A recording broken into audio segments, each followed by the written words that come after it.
Bueno, niños, hoy terminamos. Venga, ¿cuántas? Hemos hecho 2 cuestionarios, ¿cierto? Y el escrito que para dentro de 8 días, ¿cierto? Entonces yo no les voy a meter más presión. No les voy a poner más nerviosas y nerviosos. Claro, y ahorita. Hoy hacemos un ejercicio pequeñito. Hacemos un ejercicio pequeño. Lo vamos a hacer acá. Lo vamos a hacer escrito. ¿Listo? Entonces les voy a mostrar la carretica media hora. Media hora, 40 minutos. Espero no tomarme más. Les entrego una lectura de unos cuantos párrafos sobre el rol del contador público y la importancia del contador público para la sociedad. Ese es el tema de hoy. ¿Ya? Entonces, hemos venido avanzando en la definición de conceptos. Empezamos definiendo los 3 conceptos fundamentales de la vida de un ser humano: ética, moral y valores. Y primero lo definimos desde la cotidianidad del ser humano, desde el día a día, desde salir a la calle, de relacionarme con los vecinos, de relacionarme en la familia, de relacionarme en la universidad con mis compañeros y con mis amigos, la cotidianidad. El concepto de ética como ciencia que estudia el comportamiento del ser humano. El concepto de moral como la conducta o las acciones del ser humano en sí. Y decíamos, la ética es más normativa, porque la encontramos más fácil en códigos, en manuales, mientras que la moral es más cultural. Depende más de mi formación. Depende más de mi formación. Yo recuerdo, no, hace poco tiempo, antes de la pandemia, ¿ya? Yo veía a alguien que hacía esto, pero lo hace con otro, y decía, uy, qué feo, como el miedo, como que, ya.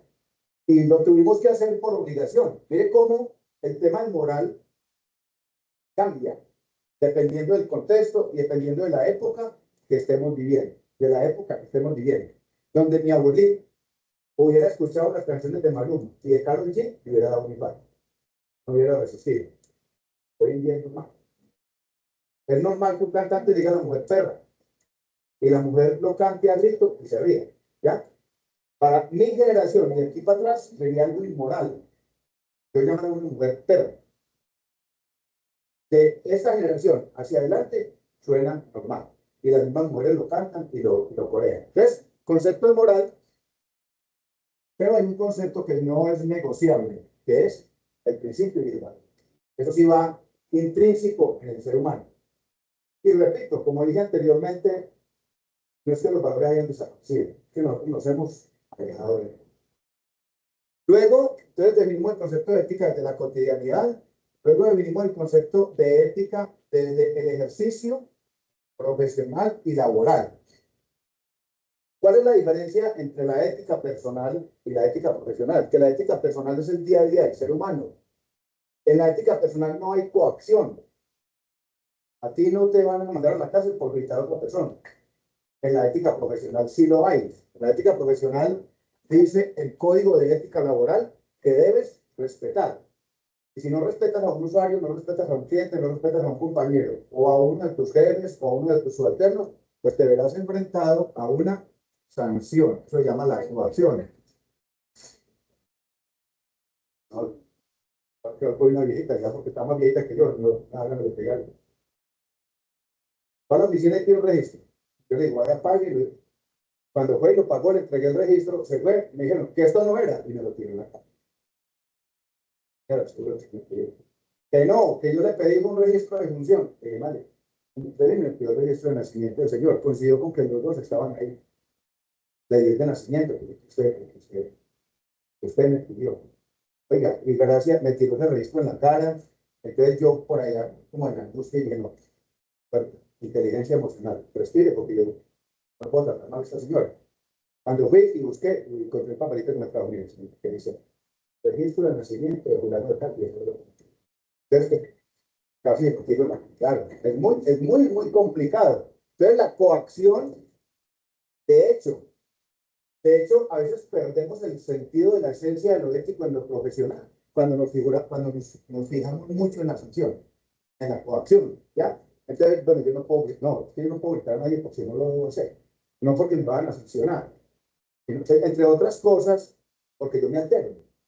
Y si yo me entero, me puede dar un infarto. ¿Cuántas personas no han muerto en un momento de rabia por no gestionar? Exactamente. Exactamente, y acabas de decir lo que dijo Fernando Sabater, bajo el concepto de ética, los tres componentes en los que se fundamenta la ética, la moral y los valores. El concepto de libertad, voluntad y autonomía. ¿Y qué dice Fernando Sabater? No somos responsables de lo que nos pasa, pero sí somos responsables de cómo reaccionamos frente a lo que nos pasa. Ese es el concepto de libertad. Sabater dice, yo siento que soy libre cuando llegan las consecuencias de mis actos. Y recuerden que la libertad se define en un concepto muy básico. Libertad es decir sí o decir no. Y ese decir sí tiene consecuencias, pero decir no también las tiene. Y al final, cuando llegan las consecuencias, es donde dije, soy libre. Soy libre porque lo hice bien o soy libre porque la embarré. ¿Ya? Pero ese es el concepto de libertad. Entonces, hoy, de manera especial, y quiero avanzar para que alcancemos a hacer el ejercicio de hoy, terminamos tiempo faltó para enviarse. Nos vamos a centrar, hoy nos vamos a centrar hola, mi querido vicepresidente, Gloria al Soldado. Hoy nos vamos a centrar en lo que representa el contador público para una nación. La importa mucho. Lo que representa para la empresa, lo que representa para la economía de un país, lo que representa el ejercicio del contador público desde el concepto de la república. Hoy nos vamos a centrar en eso. Basado en unos principios que son universales. El ejercicio de la contaduría es un ejercicio universal. De hecho, el mundo se tuvo que poner de acuerdo para implementar unas normas internacionales. Unas normas internacionales, porque veníamos teniendo problemas de que la información no coincidía de un país a otro. Entonces, eso estaba permitiendo el lavado de activos, estaba permitiendo la fuga de capitales, estaba permitiendo la comisión de una cantidad de delitos, el blanqueo de dinero, estaba permitiendo la comisión de una cantidad de delitos a nivel mundial, porque las informaciones, los estándares no coincidían. Entonces tuvieron que crear unos estándares que ustedes los conocen más que yo, que son las NIF, las NIAS, y una cantidad de normas que son de estándar internacional. Entonces los principios de la profesión son universales, teniendo como base lo siguiente. La ciencia se llama contabilidad. La contabilidad es una ciencia social. Y es una ciencia porque está fundamentada en unos paradigmas, en unas teorías, así como lo es la economía, como lo es la administración, como lo es la filosofía, como lo es la ética. Son ciencias sociales que están fundamentadas en unas teorías. Yo les mencionaba acá, son una cantidad de teorías las que fundamentan la contabilidad como ciencia y son universales. ¿Cuál es el problema? Que muchos de los profesionales de la contaduría o profesionales contables se quedan en el primer paradigma o en la primera teoría que se llama el paradigma de la ganancia líquida. Haciendo informes, presentando informes, yendo a la DIAN y se quedan ahí. Y se queda por fuera todo un contexto. Por ejemplo, el tema de economía circular. ¿Cómo mido yo los beneficios de la economía circular en una empresa? A través de la contabilidad. Yo les mencionaba a ustedes, por ejemplo, el tema de Confenalco. Confenalco implementó un modelo de aprovechamiento de residuos. Hoy en día creo yo que Confenalco al carro de la basura no le está entregando una tonelada al año, porque todo lo están aprovechando. Todo. 0% basura. ¿Y dónde lo están aprovechando? En el parque. En el parque de recreación tienen una compostera, están reciclando, con el reciclaje están apoyando unas fundaciones y ellos empezaron a medir. Inclusive creo que en el parque instalaron unos paneles solares, empezaron a hacer mediciones de rentabilidad financiera, o sea, a través de la contabilidad ambiental, que es otro paradigma de la contabilidad. Se están definiendo conceptos de rentabilidad financiera, saliéndonos del paradigma de la ganancia líquida. Otro componente es el peritaje judicial. El peritaje judicial. A ustedes no les tocó, a mí sí, pero seguramente escucharon de un excelente alcalde que tuvo Armenia, David Barros Vélez, que se robó una millonada de manera infame con unas cámaras de seguridad que nunca llegaron, que nunca instalaron, que nunca sirvieron. Ese caso no lo resolvió un abogado ni lo resolvió un fiscal, lo resolvieron 3 contadores públicos. Uno de ellos estudiaba aquí con nosotros. Hicieron todo el peritaje judicial a ese seguimiento y encontraron la comisión de delito. Entonces, hoy vamos a ver algunas plantillas sobre la importancia del contador público para la sociedad, la importancia del contador público para las empresas y para la sociedad. Y terminamos el próximo día. Entonces, va a ser relajadito. O sea, la idea es que hagamos los cuestionarios. ¿Qué otro cuestionario hice hoy? Si tienen algo. ¿Ah? Sí, hemos hecho los cuestionarios, ¿cierto? Suave, Fred. Tenemos el. Sí. El que se hizo la semana pasada era un cuestionario de 10 preguntas y 3 preguntitas claves sobre unos casos particulares que a los que les contesté, pudimos dar cuenta, muy bacano el análisis que hicieron. Uno no necesita extenderse mucho para darse a entender. Entonces, hicieron muy buenos análisis de cada uno de los casos. Luego hicimos un cuestionario sobre la ética profesional, que fue el que estudió hace 8 días y se vence hoy. El de hoy lo vamos a hacer acá. ¿Ya? Sencillito, son 5 preguntitas para responder sobre las plantillas y sobre una hojita para que le den un repasito y una leidita. Entonces, hoy nos centramos en el ejercicio del profesional de la contaduría como parte esencial del desarrollo de las empresas y de la sociedad. Y dentro de 8 días vamos a hacer un pequeño recorrido guiado. Vamos a hacer un paneo por la ley 43 del 90, ley 43 de 1990, que es el Código de Ética del Contador Público. Eso lo deberían tener ustedes en su computador, ahí, en un ladito, para que lo lean, que no los coja de sorpresa cuando estén en el ejercicio. Ay, ¿cómo así? Recuerden que, por ser ley, cualquiera de las violaciones a un principio de estos podría tener una coacción penal. O sea, yo puedo ir a parar la cárcel. Y recuerden que el desconocimiento no exige responsabilidad. Listo. Brevemente, a ver si es cumplida, a ver si se ve mejor.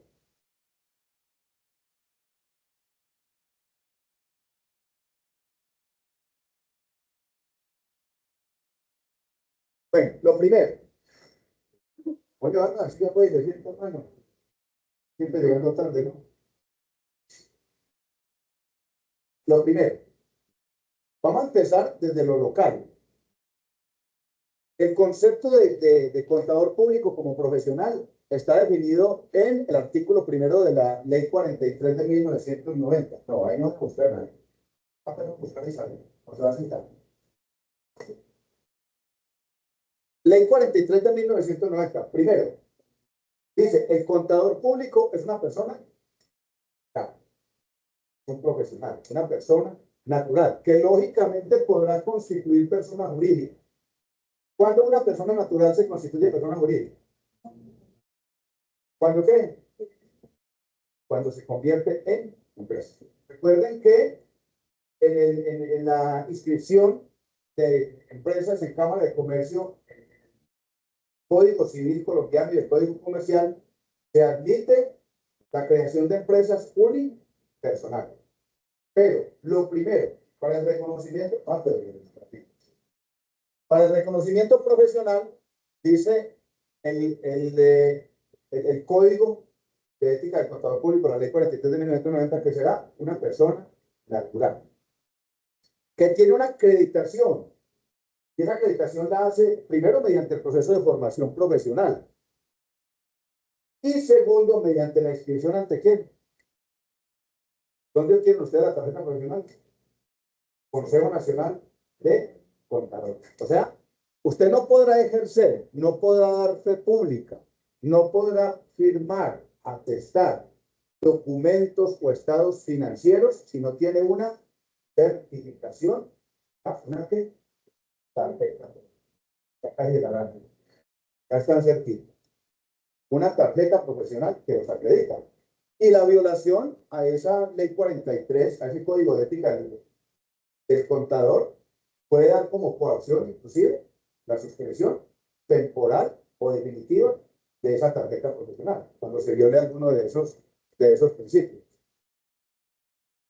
Y entonces, ese artículo primero menciona algunas de las actividades. Dar fe pública.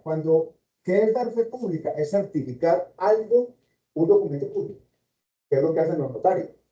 Por eso es tan notable el ejercicio del contador público, porque en ciertas instancias cumple casi la función de un notario. Cuando un contador público dice el código, atesta, pone su firma en un documento, está diciendo que ese documento tiene validez, tiene credibilidad y genera confianza.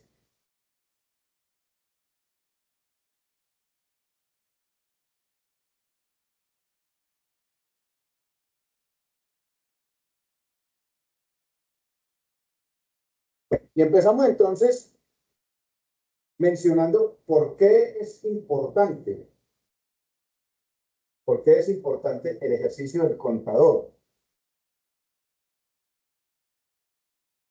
Primero, por su responsabilidad frente a las organizaciones, frente a las empresas, por su responsabilidad. Primera responsabilidad, garantizar que la información contable de una empresa o de una organización sea transparente, sea veraz, sea confiable, sea... ¿Qué significa confiable? Valga la redundancia, que genere confianza. Por eso, les decía, cuando yo no tengo ingresos certificados por una empresa y me voy a presentar a un crédito en un banco, me pide, entrega la certificación de su contador, entrega la certificación de un contador. El contador está certificando que lo que está ahí es veraz, es real, es un hecho. Oportuna. ¿Qué significa oportuna? A mano, a tiempo. Tiempo. ¿Qué pasa cuando usted como contador le cumple una empresa y no reporta la DIAN, el IVA en el momento indicado? Sanción para la organización, para la empresa. Entonces, miren, lo primero es la responsabilidad que tiene el contador público frente a las organizaciones, frente a las empresas. Ahora, ¿cuál es el enfoque? ¿Para qué le sirve a la alta gerencia el informe contable o los estados financieros de la organización? Toma de decisiones. Toma de decisiones. Es decir, ya diferente, con los estados financieros, conociendo cómo está su empresa, proyecta, genera el presupuesto para el año siguiente, decide si aumenta su planta de personal, decide si reduce costos.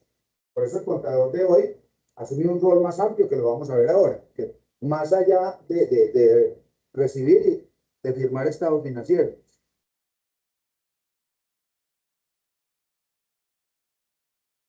Entonces miren cómo el rol del contador del siglo XXI cambia.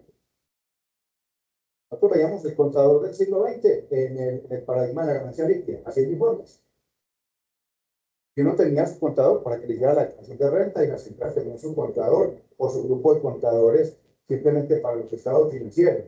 Hoy en día, el contador a través de sus conceptos, a través de sus aportes, contribuye a la competitividad de las empresas.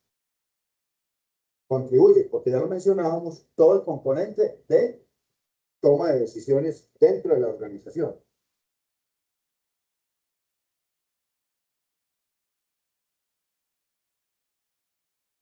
En cuanto al beneficio social del ejercicio contable, del ejercicio del contador.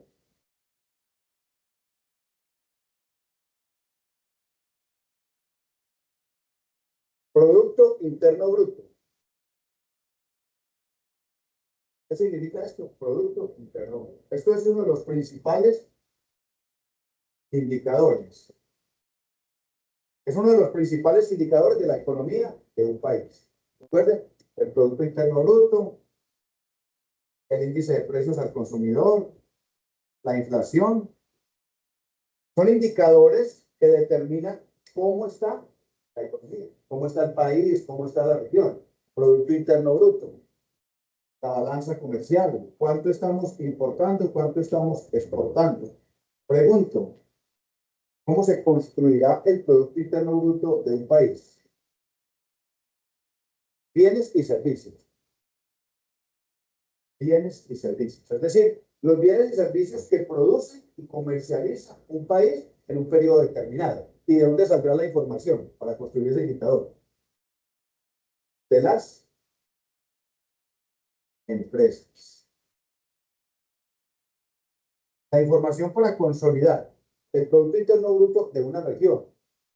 El Producto Interno Bruto de un departamento, de una región o de un país se construye a través de la información que aporten las empresas. ¿Y quién es el responsable dentro de la organización de consolidar esa información? A través de la transparencia, a través del principio de oportunidad, a través de todos esos componentes. Entonces, ¿qué es lo que hace el Ministerio de Hacienda? El Ministerio de Hacienda y la Contraloría General de la Nación, la Contaduría General de la Nación, coge toda esta información que presentan las empresas y la empieza a consolidar y la empieza a analizar por bienes y servicios. Entonces, por eso ustedes encuentran que en los informes del DANE dice, en el primer trimestre del año 2024 crecieron las exportaciones de petróleo crudo y de hidrocarburos. O creció el sector agrícola. ¿De dónde salió esa información? Pues de la información que presentaron las empresas. Y la responsabilidad de presentarlo es de los contadores públicos. Entonces, aquí tomamos el concepto de qué representa un contador público para la sociedad. Yo no me imagino el mundo sin contadores públicos, así como no me imagino el mundo sin médicos. Es más, hay gente que vive sin médicos. Gente que vive sin médicos. Bueno, en cuanto a eso, pues que se dice la importancia del contador, que nosotros todo el tiempo estamos a merced de muchas personas que dice el contador público que ya hace un programa que hace ese tipo de trabajo. ¿Usted cómo qué piensa de eso? No, yo, ¿qué analizo el tema? Ustedes van a ver más adelante dentro de los retos que tiene el profesional de la contaduría pública hoy, que es un reto muy similar que tenemos todos los profesionales, es cómo nos amoldamos a situaciones como el desarrollo tecnológico, como la inteligencia artificial, ¿ya? La inteligencia artificial. Todos estos días fui donde el médico, y el médico me empezó a generar una cantidad de indicadores. Cómo está de barriga, cómo está de peso, y él empezó con un simulador, ¿ya? A generar unos indicadores. Entonces, riesgo de infarto me dio 18%. Riesgo cardiovascular me dio 14%. ¿Ya? Eso hace 20 años no existía. Hace 20 años el médico era tosa. Tosa. Ahora usted lo que tiene es tos. Claro. Y lo más cercano en tecnología que tenía el médico era el Bademecum. ¿Ya? El Bademecum. Que no hay que criticar al médico que consulta el Bademecum. No hay que criticarlo. Hace 2 años salió una muchacha para Estados Unidos que la iban a operar y grabó a la médica porque estaba viendo la cirugía en internet. Entonces, algo así, una pantalla detrás, la paciente acá con un celular, viendo allá en la pantalla lo que la médica estaba viendo en un computador, y la médica estaba consultando sobre la cirugía que iba a hacer. ¿Ya? Se estaba ilustrando, estaba mirando, o sea, es un proceso dual. Ya venga, me estoy asegurando. Entonces, frente a la pregunta, yo digo, por más inteligencia artificial que se tenga, la emisión del concepto no la podrá dar una máquina. Por eso el contador se tiene que amoldar. Así como se tiene que amoldar la nueva visión gerencial, el nuevo gerente, el nuevo abogado, porque entonces la inteligencia artificial terminará haciendo todo por todos. Igual, y reemplazando todas las profesiones. Y no lo puede hacer una máquina. El concepto no lo puede emitir una máquina. Yo por eso les decía a ustedes como contadores se tienen que preparar para el cambio. ¿Ya? Para sentarse con el gerente y decir, mire, aquí tuvimos una caída en ventas porque faltó presencia en la parte de mercadeo. Y eso tiene que decir el contador. ¿Ya? Porque si el contador no está solamente para, debe haber. ¿Ya? No, montañero de los llanos, debe haber, no, tiene que haber. Debe haber. No, debe haber. ¿Por qué hay o por qué no hay? Emitir conceptos. ¿Ya? Entonces, yo diría que podrán pasar siglos para que la inteligencia artificial y todo este desarrollo tecnológico reemplacen la intervención del ser humano. Claro, Apoyo tecnológico, por ahí hay plataformas, Cívico, que desarrollan simplemente alimentos, ¿ya? Pero no le va a dar el concepto. ¿Qué pasó por qué? ¿O qué pasó aquí? ¿O qué hay que hacer? ¿O qué decisión hay que tomar? Entonces, la importancia del contador. Y del contador que aplica todo el componente de ética. Vamos a darle para que nos...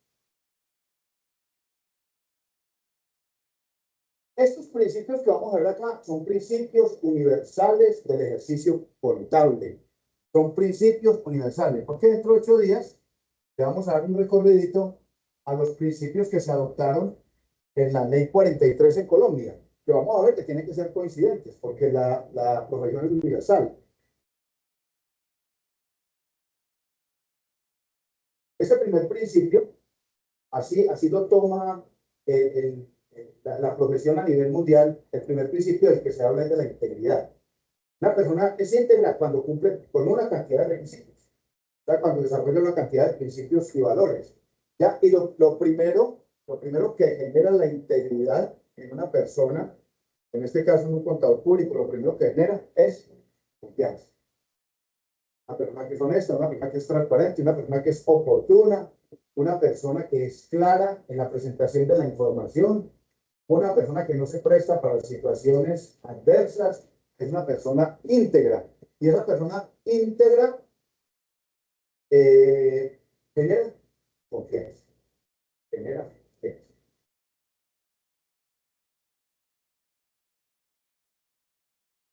Un autor decía, habla acá de enfrentar situaciones difíciles, ustedes han enfrentado situaciones muy difíciles. Quiero contar la experiencia de la compañera de mi hija, la compañerita, viven juntas, se van a casar en noviembre. Va a ser un poquito extraño, ahí va a pensar. Ella es contadora, hizo la especialización en tributario. Ya me decía, Jorge, yo donde, a toda empresa donde llego me piden que haga tosivos. Así sea, cambien esta facturita, así sea, organicen esta cosita. ¿Ya? Digo, que no me des. Y se dedicó a la parte de mercadeo y está yendo súper bien. ¿Ya? Entonces, ¿cómo romper con esos paradigmas de que el contador se tiene que prestar para todo? Decía uno de los grandes filósofos, creo que Aristóteles, decía, sé cuánta reserva de moral tengo cuando estoy enfrentado a una situación difícil. O sea, el verdadero ser humano se conoce cuando tiene que hacer uso de las reservas de moral. Bueno, porque, por ejemplo, si yo estoy defendiendo y sé que es el culpable, sé que es un ladrón y que es una rata y que es un peligro para la sociedad. Claro, ¿ya? Y tú lo acabas de decir. Por ejemplo, criticamos al juez cuando suelta a un ladrón, pero resulta que el que buscó la artimaña para que lo soltaran, un abogado, por ganarse una plata. ¿Ya? Dios quiera que ese mismo ladrón no lo atraque a los que odias en la calle. Pero por ganarse una plata, entonces hace la artimaña y dice, mire, ¿ustedes recuerdan la muchacha que mató que cuidaba los carros y motos arriba en Laureles? Esa muchacha el primer día iba a quedar libre por un mal procedimiento. Se llama el debido proceso. Entonces que a la muchacha le leyeron los derechos de capturada en el sitio donde se cometió el delito, que fue el homicidio culposo. Y luego le volvieron a leer los derechos del capturado cuando salió de la clínica. Y la abogada que la defendió, que es una abogada penalista cristiana muy buena, de esa abogadita se pegó. Y entonces, por mal procedimiento, se declara nula la captura y la tienen que soltar. ¿Qué es lo que tiene que hacer el fiscal que está llevando el caso? Claro, llama a la policía y le dice, estén atentos a la salida, ella va a salir, yo pido nuevamente la orden de captura, inmediatamente salga la orden de captura, se tiene que estar detrás de ella y volver a echar mano. O sea, se declaró, mire, entonces el abogado penalista se vuelve mañoso, ¿ya? En conocer la jurisprudencia, la norma, porque generalmente el penalista está defendiendo malo, ¿ya? De lo contrario no existirían penalistas, porque está defendiendo es al que la embarró. Sí, eso es otra cosa, con los delincuentes. Segundo principio universal. Entonces, primero la integridad. Ojo a lo siguiente. aquí estamos viendo los principios de la profesión del contador público y habla de la integridad, pero es que la integridad es un principio universal del ser humano. Del ser humano. Yo les mencionaba a ustedes el ejemplo del congresista del pacto histórico que se emborrachó en Cartagena y le pegó a unos policías. Entonces, en la comisión de acusaciones de la Cámara, le abrieron la investigación y él dijo que no le podían abrir investigación como congresista, que porque lo que él había hecho había sido por fuera del cumplimiento de su función.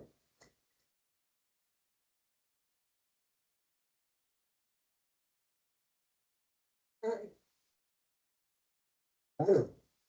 Entonces, venga, ¿cómo así? Entonces yo en el Congreso soy una lumbrera, soy respetuoso, soy el mejor. Voy a la casa y le pego a mi señora como el señor Benedetti. Voy y le pego a mi esposa y en la calle me agarro con la policía y con todo el mundo. No, la integridad es un principio universal, pero del ser humano. Luego viene el componente de objetividad. Muy aplicado al ejercicio de la contaduría. ¿Qué significa ese concepto de objetividad? Primero, imparcialidad. La objetividad es imparcialidad. Yo no puedo estar ni de ese lado ni de este. Por eso, la mayoría de los profesionales de la contaduría no adquieren vínculo laboral, sino contractual. Prestación de servicio, más no laboral. ¿Ya? Cuando lo vamos a ver dentro de 8 días, en la ley 43, dice que cuando usted adquiere un vínculo laboral con una empresa, está renunciando a ser certificador de república de los actos jurídicos de esa organización. ¿Ya? O sea, usted no podría certificar los estados financieros de la empresa si usted quiere un vínculo laboral. La empresa le paga un salario, le paga seguridad social. Diferente es que usted oferta los servicios, o sea, contrata de prestación de servicios para unas actividades puntuales que tienen que ver con el área contable. Dice el principio de objetividad que se debe trabajar sobre la evidencia fáctica. Fáctica. ¿Qué significa esa evidencia fáctica? Esa palabra fáctica significa real. Evidencia real. Es decir, que por cada asiento que haya en un libro exista un soporte. Exista un documento soporte. Por eso muchas veces las contabilidades ficticias o las dobles contabilidades, las nóminas paralelas, se caen, porque no hay evidencias fácticas.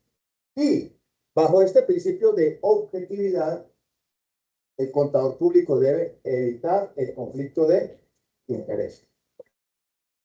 No puede. Claro. O, por ejemplo, conflicto de intereses. Usted le presta los servicios a un Remington como contador y usted viene y habla con la directora que le nombre a un hermano en la parte administrativa. Ya está generando un conflicto de intereses. Y al día de mañana perderá la credibilidad y la objetividad en la toma de decisiones y en los conceptos que emite. Este que hemos mencionado muchísimo acá y que tiene que ver mucho con el contador, así como tiene que ver con muchas profesiones, con el derecho, los abogados, los jueces, los fiscales.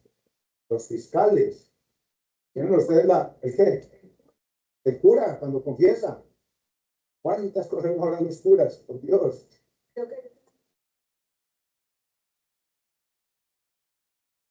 Eso es sacerdotal. No sé cómo estará contemplado en el código canónico. Están en la obligación de denunciar. Claro que si Infanta viene y le conviene y le dice, si habla, lo mato. Yo no lo perdono, que lo perdone Dios, digo el disco. Que te perdone. La protección de la información. Protección y privacidad de la información. Hace como 2 meses. Oye, Molinita, hace como unos 2 meses, la fiscalía indagó una indagación muy larga a ese señor Olmedo López de la Unidad Nacional de Gestión del Riesgo. Cantidad de millones que se robaron, más de 100.000 millones de pesos que se robaron de la Unidad de Gestión del Riesgo. Y al tipo le hicieron la indagación en una sala, como lo utilizan hoy en día en la rama judicial, a través de plataformas. Y más se demoró él en terminar la indagación, que están todas las declaraciones en Caracol, en las noticias de Caracol. Él terminó como a las 11:50, 12:10 de la mañana de rendir su indagatorio, 12:10 del día, y a las 12:30 ya estaba saliendo en el noticiero de Caracol. Inmediatamente el ministro de Justicia y la fiscal general dijeron que hay que abrir una investigación. ¿Cómo hizo esa información que se supone que es privada, que es de alta confidencialidad, de alto sigilo? ¿Cómo fue que De hecho, la que está algo? Claro, ¿cómo salieron a la luz pública? Ya, entre otras cosas, se vuelven es, no, eso no deberían, o sea, lo que pasa es que, exactamente, Juliana, lo que pasa es que eso es lo que nosotros compramos. Ya, eso es lo que yo algún día le dije a mi esposa con ese caso, como si fuera el caso de un hijo de ella. Todos los videos que salían en YouTube de ese caso, los veía. Lo mismo cuando la niña en Bogotá que mataron, Salomé, que nunca apareció, todos los videos los veía. Yo decía, bueno, ¿y usted qué es lo que alimenta ahí? ¿Qué es lo que alimenta? Y entonces, claro, ese es el amarillismo que nosotros compramos y a nosotros nos venden lo que nosotros pedimos. Y eso es lo que venden los medios de comunicación. Eso debería tener un estricto control de confidencialidad, ¿ya? Entre otras cosas, porque todo el mundo empieza a opinar. ¿Quién lo está grabando? Lo obligaron, se mató él. ¿Cómo así que el otro lo obligó a que él no se matara? Muestra.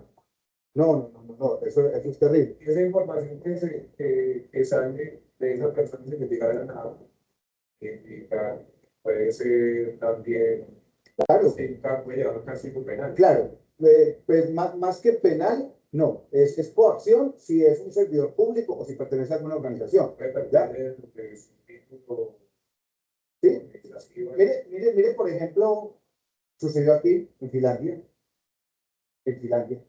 un muchacho en un puestico donde arreglan celulares.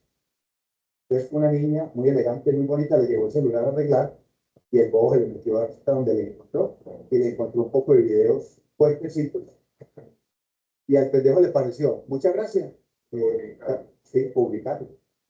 ¿Ya?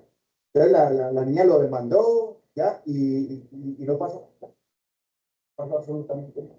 O sea, lo que pasa es que nosotros tenemos tantas leyes, somos un país de leyes y leguleyes, tenemos tantas leyes que no tienen aplicabilidad. Entonces, el principio de confidencialidad, que es muy relacionado con ustedes. Ustedes conocen información de primera mano de una empresa de cómo está su estado financiero. Imaginen ustedes salir a la calle y decir, esa empresa de quebró. Lo que hace una mala información, Yo trabajé con Thomas Greganson en Armenia y recuerdo hace más o menos 20 años, la vivienda quedaba en la carrera 15 con calle 20, tenía una sucursal ahí, era el Teatro Yanúa. Después del teatro, cuando se quemó, montaron la vivienda. Era la oficina principal cuando empezó la vivienda, cuando pasó de Bancafé a la vivienda. Y un día apenas estaban empezando el tema de las redes sociales, se veían los mensajes de correo. No había WhatsApp, no había nada de eso. Y alguien le dio por mandar un mensaje de correo a que circulara diciendo que la vivienda se iba a quebrar, que la vivienda estaba sin plata. Oiga, y les cuento una cosa. La vivienda duró por ahí 8 días, donde las filas eran eternas. Esa de ahí de la 20 que era la que más se movía. Eso era con policía controlando toda la manzana, la gente haciendo cola para ir a retirar la plata. Para ir a retirar la plata. Miren el pánico que se está generando hoy con el tema de las inversiones forzosas. El presidente dijo, hay que obligar a los bancos a hacer inversiones forzosas. ¿Qué es hacer una inversión forzosa para un banco? Poner créditos a bajo costo, que es lo que hace, por ejemplo, el Banco Agrario, pero el Banco Agrario es del Estado. Entonces, el Banco Agrario hace inversión forzosa en el campo, donde le prestan a una persona a un 0.9, a 0.7.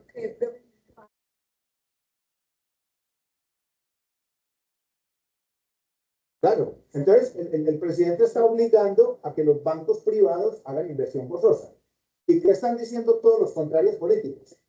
Es que la inversión forzosa no se hace con plata del banco, porque la plata no es del banco, sino de los ahorradores. Donde se lleguen a aprobar la ley de inversión forzosa, ¿qué va a ir a hacer la gente? Hacer cola, la plata.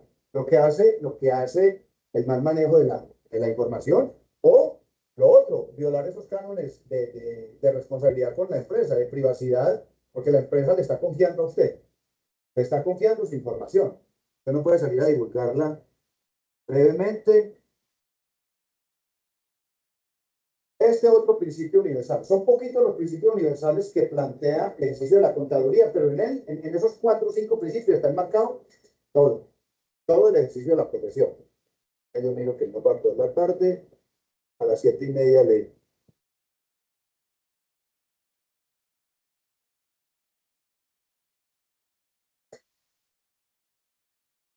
El comportamiento profesional. Quiera su profesión, ame su profesión, defienda su profesión. A eso se refiere el comportamiento profesional. Trato respetuoso entre colegas.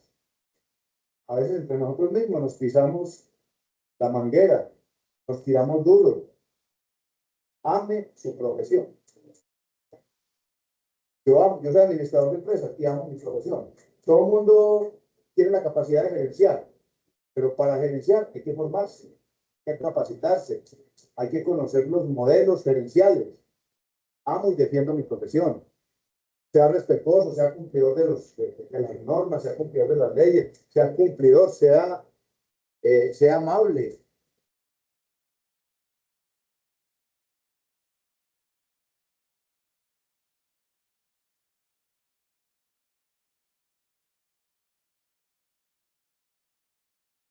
Esta que se las he mencionado tanto y tiene que ver mucho con ustedes, tiene que ver mucho con el abogado.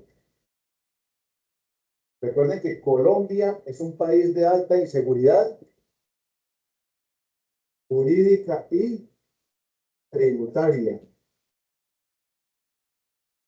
Colombia es un país de alta inseguridad jurídica y tributaria. ¿Cuántas reformas tributarias hemos tenido nosotros en los últimos 12 años, en los últimos 3 gobiernos? Hemos tenido más de 20 reformas. Llámese como se quiera llamar. Después del presidente Duque dejaron de llamarla reforma tributaria y la llaman ley de financiamiento o ley de desarrollo económico, pero eso no es otra cosa que una reforma tributaria. Y usted se imagina, usted presentando una declaración de renta o presentando unos estados financieros o liquidando un IVA con un marco normativo que ya no está vigente. Entonces, este concepto de competencia profesional y diligencia de vida tiene que ver con lo que hablábamos ahora del concepto de oportunidad, con la obligación que tienen ustedes como contadores de estarse capacitando todos los días, de estarse actualizando en sus conocimientos.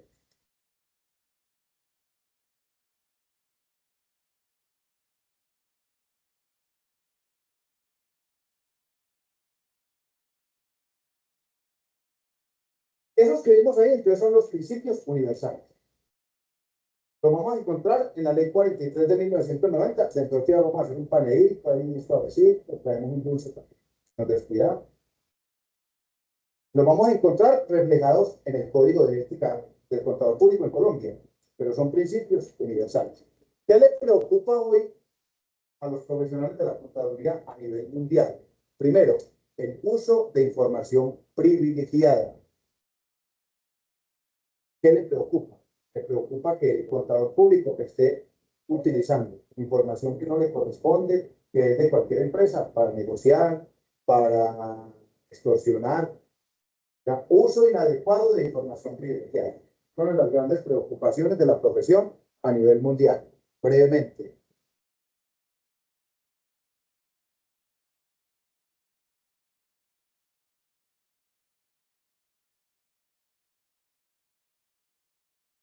Otra de las preocupaciones del ejercicio de la profesión, la malversación de fondos en las organizaciones.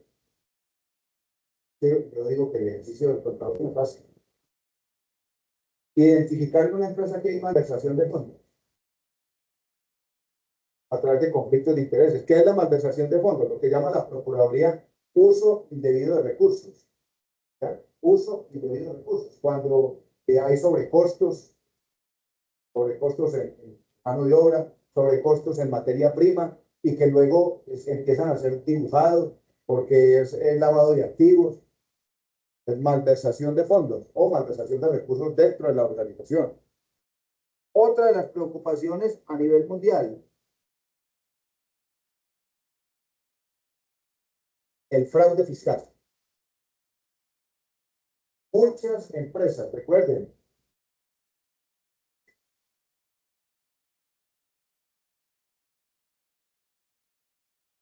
evasión y elusión tiene que ver con el fraude fiscal. Es decir, evadir el pago de los impuestos o maquillar los impuestos, maquillar las actividades financieras de la organización para reducir el pago de los impuestos.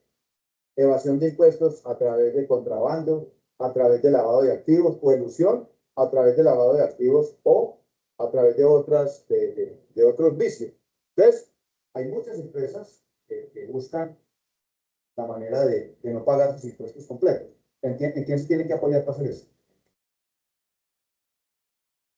Nóminas paralelas, eh, cambios en cifras.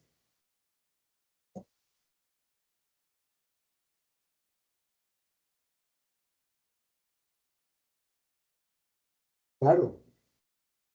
Pero hay en evasión y elusión hay una diferencia aún. La evasión es cuando está contra la ley, ilusión es, bueno, aquí me escribieron Para rebajar los impuestos o para no pagarlos. pero dentro de la ley. Eso está mal visto de la manera. Claro, desde el punto de vista ético. Ah, Desde el punto de vista ético. ¿Ya? más por ley simple. Claro, por ejemplo, el tema de las fundaciones. ¿Ya? Entonces, como dicen las fundaciones, a yo con yo. ¿Ya? Yo soy el dueño de la fundación y yo me hago redescuento y yo invierto en mí mismo. Suelo utilizar mucho las fundaciones. Me hago entender. Por ejemplo, una fundación dice, voy a destinar de mis ingresos este año, de mi rentabilidad, voy a destinar el 10% para capacitación de mis trabajadores, ¿cierto? Capacitación de mis trabajadores. Y contrato a Bolívar Puerta para que me dedique un diplomado en proyectos y le voy a pagar 20 millones de pesos. 20 millones en el papel. A él le entrego 2 millones y me quedo con 18. Eso lo vemos todos los días, ¿ya? Usted ve, por ejemplo, aquí viene Falcao, viene Shakira, viene Juanes, ellos tienen fundaciones. Álvaro Uribe. Álvaro Uribe tiene una fundación inmensa que se la pasa por todo el país, supuestamente haciendo el bien, ¿ya? De manera caritativa, pero resulta que todo lo que invierten ahí se va a redescuento, ¿ya? Entonces, lo que acabas de decir dentro de la ley. Artimañas que la ley las contempla, que la ley las acepta, pero que siguen, que no dejan de ser. Está igual que como cuando crearon las ASI, las empresas ya tiempo dieron anunciada anónima y que porcentaje, o sea, una cantidad de empleados, pero pues necesitan bajar esos aportes, ¿ves? Contratan unas ASI, meten 20 trabajadores ahorita allí y abren otras ASI, pero todos trabajan para mí. Claro, es como no sé si todavía existirá, los contadores son ustedes, un sistema contable diferenciador para las entidades de economía solidaria, para las cooperativas, para las asociaciones, para las fundaciones. Y recuerdo que en la década de los 90, cuando se aprobó esa reforma donde se dijo se van a rebajar los impuestos para fortalecer la economía solidaria del país, aparecieron una cantidad de asociaciones mutuales, de cooperativas y precooperativas que lo único que hacían era explotación laboral, ¿ya? Lo que fue la cooperativa de trabajo social. ¿En qué consiste? Se unen 5 personas pensionadas de la policía y del ejército, 10, 15, y crean una compañía de vigilancia privada. Cumplen los requisitos porque están formados en seguridad. Cada uno tiene su pitona para ir a prestar el servicio, entonces crean la empresa y tienen todo.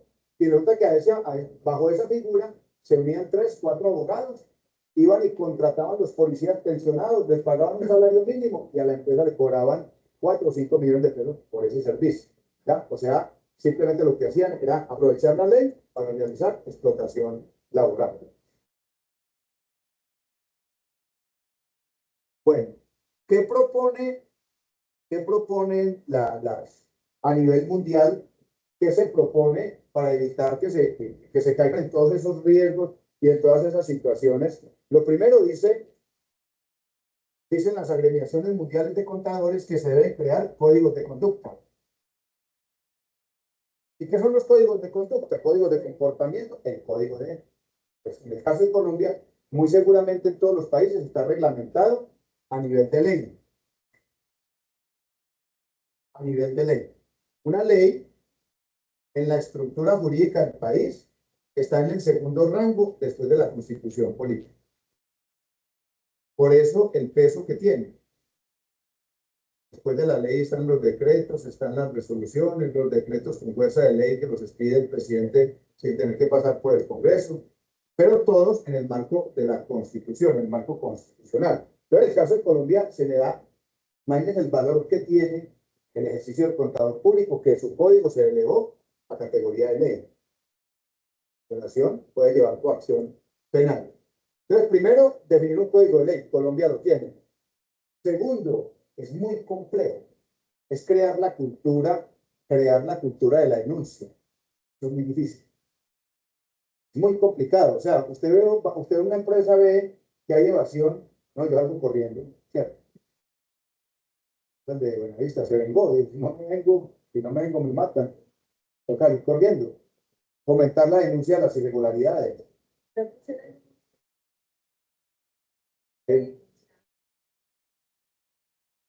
Sí, a mí me tocó denunciar y salir corriendo. Cuando fui policía. Yo fui policía 5 años. Y me tocó vivir la peor época de la violencia en Colombia, que fue, yo entré a la policía el 2 de febrero de 1985. El 2 de febrero del año entrante cumplo 40 años de haber llegado a la escuela de policía de Villavicencio. Me tocó la época de Pablo Escobar y me tocó la época el surgimiento de los paramilitares en Colombia. Entonces yo trabajaba en un grupo de policía donde había que vivir arrodillado a los paramilitares. Más, los paramilitares, aparte del sueldo que recibíamos de la policía, nos pagaban un sueldo. Pagaban un sueldo, nos pagaban más inclusive que de lo que pagaban en la policía. Viví una experiencia de guerra, la primera toma de la guerrilla de la coordinadora guerrillera Simón Bolívar, que estaba conformada por 5 grupos, el ELN, el M-19, el EPR, se tomaron mi tubo UPES y vio la policía allá. Desde la 1 de la mañana hasta las 10 de la mañana dando candela, dando y recibiendo. Salimos vivos todos, gracias a Dios. Fue una experiencia muy complicada. Y tuve que hacer una denuncia de un caso de corrupción y ya eso me empezó a generar muchos conflictos, muchos problemas. Luego tuve un problema con un oficial, y ya esa fue como la catapulta, porque ya me empecé a preguntar, bueno, ¿qué hago acá? Y mi deseo en la vida siempre fue estudiar, estudiar, estudiar. Y en la policía en ese entonces no era posible, no lo dejaban a uno estudiar. Entonces dije, no, me retiro y habrán otras opciones y hubo oportunidades. Fomentar la denuncia, la cultura de la denuncia, eso no es muy complejo. Generar debates abiertos. ¿Qué significa generar debates abiertos? Hombre, sacar al contador del ejercicio cotidiano del paradigma de la ganancia líquida, generar foros, conferencias. Claro, es que si uno ve que el contador en la empresa termina siendo como el mandadero, como Betty la Fea, metida para un rincón donde nadie lo ve. Entonces, abrir debates de orden nacional. La DIAN debería promover esos debates de orden nacional para saber qué está pasando con las organizaciones. Implementar procesos de control. En Colombia existen, está el Colegio Nacional de Contadores, se verifica la actuación de los contadores. Y aquí entramos en el componente de tecnología, que más adelante lo vamos a ver que uno de los retos del contador del siglo XXI es adaptarse a los cambios tecnológicos y es utilizar el concepto de nube para todo el tema de los informes, que eso genera mucha transparencia. Y finalmente, el último que encierra todos los demás es el desarrollo de las actividades a través de estándares éticos. Son las 7:35. ¿Saben qué más hay por acá? Yo les comparto estas. Aquí, mire, aquí brevemente, más allá del ejercicio del paradigma de la ganancia líquida, todo lo que hace el contador. Recolectar la información, organizarla, determinarla de acuerdo a unos estándares de manejo adecuado de información, registrar las operaciones, paradigma de la ganancia líquida, registrar las operaciones en los libros, examinar las transacciones contables cumpliendo los principios normativos. Y aquí vienen elementos mucho más amplios. El contador tiene que hacer parte de la empresa en todo el componente de planificación financiera y presupuestal. El contador no puede salir corriendo. El contador debe emitir conceptos que permitan garantizar la reducción de costos y gastos dentro de la organización, presentar obligaciones tributarias, reportar irregularidades. Y miren, niños, ole, hablando de redacción, Zuleta no vino hoy. Yo diría, yo extraño a alguien. La Zuleta. Redactar los informes, Libardo Antonio. Y miren, la asesoría a la alta gerencia. El contador debe asesorar a la alta gerencia. Preparar y certificar estados financieros y los diferentes informes de la organización. Acompañar procesos de auditoría.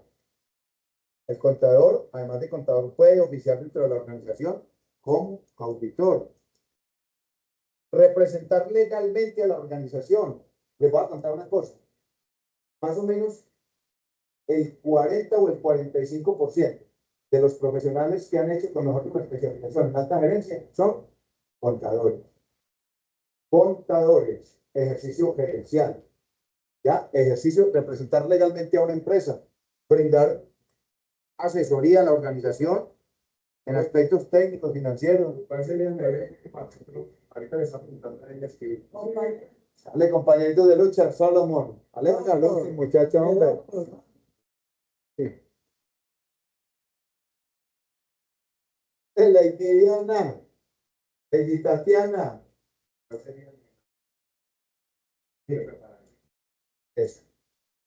Eso empieza a buscar usted por dentro. ¿Ya? hay uno que usted diga, bueno, Ahí. el El tema tributario es un tema de moda. ¿Cierto? El tema tributario y el tema tributario le permite al contador ser muy autónomo. ¿Ya? Ser muy autónomo. ¿Cómo es que se llama? Actualización tributaria.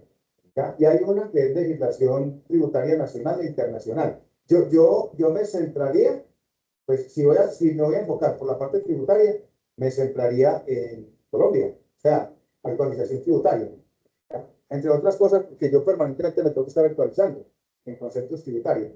Pero hay personas con un enfoque mucho más del control. ¿Ya? Entonces, auditoría y revisoría fiscal, que la ejerce un contador. ¿Ya?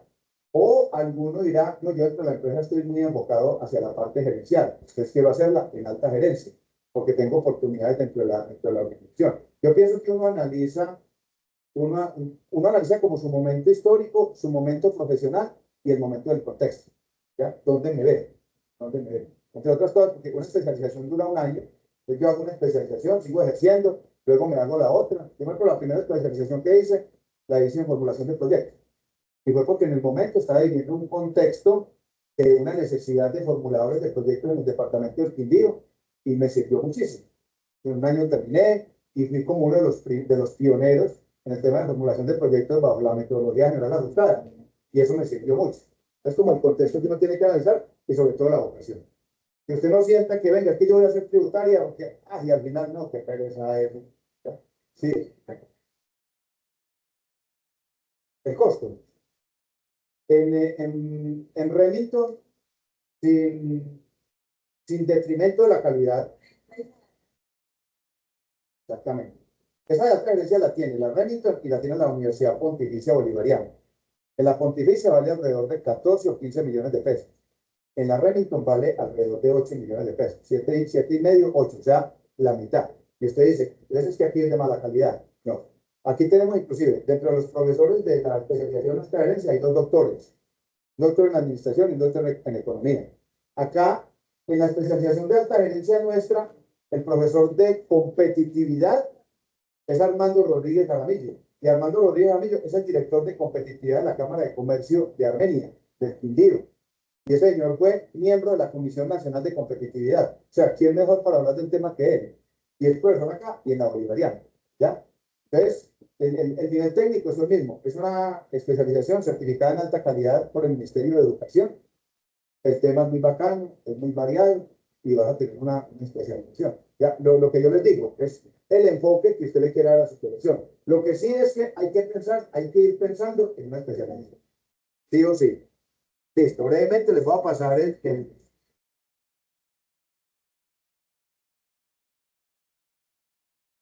brevemente, ¿Qué se espera del contador en el siglo XXI? Primero, que genere capacidad de interpretación. El contador del siglo XXI tiene que generar capacidad de interpretación, no quedarse en la mera presentación de informe. Capacidad de adaptación y adaptabilidad al cambio y uso de herramientas tecnológicas. Compañero de lucha, uso de herramientas tecnológicas. Son 5 preguntitas nomás. Aquí está la hojita, que es una medidita, aquí donde dice aportes del contador público y los retos del contador público. Eso van terminando, me la entregan. Pero me toca mirar quién faltó, para mandársela. Enviársela por WhatsApp. Ya con toda la carrera, tiene que ir las respuestas. Marcarme.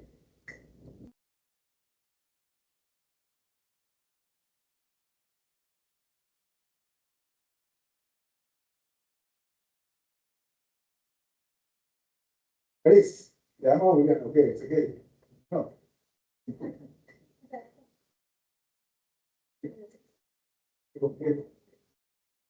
Hágale, buen niños, que le rinda. Voy a poner acá ya la grabación.